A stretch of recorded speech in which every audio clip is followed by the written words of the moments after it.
এই হলো সেই আমার বান্ধবী যে ভাই মরবে আমাকে সাথে নিয়ে, মানে এইরকম ফ্রেন্ড থাকলে জীবনে আর কিচ্ছু প্রয়োজন হয় না।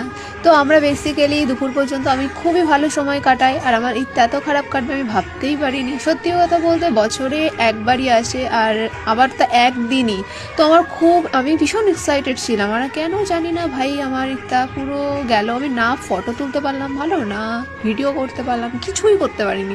সত্যি কথা বলতে কেন জানি না আমার কপালে সুখ সয় না। কোনো কিছু নিয়ে আশা করলে সেটা তো একেবারেই হবে না, পুরো উল্টো হয়ে যাবে। যেমন ঈদ নিয়ে প্রচুর এক্সাইটেড ছিলাম, কিন্তু ঈদটা একেবারেই গেল। কিন্তু সত্যি কথা এইসব নিয়ে আলোচনা করতে চায় না। আমি ওকে দোষ করছি না, কারণ ওর সঙ্গে আমার ভালো সময় আছে, তাই খারাপ সময়টা ভাগ করে নিতে আমার একটুও কষ্ট হয়নি। শুধু একটু খারাপ লাগছে আজকে একটা ঈদ বলেছিল, তো এটাও গেল। তো যাই হোক, আমরা এমনিতেও একসাথে থাকলে বিশেষ করে যখনই বার হয় আমার কাছে আমার মনে হয় আমাদের দুজনেরই ঈদের মতো আনন্দ হয়। তো চলো, টাটা।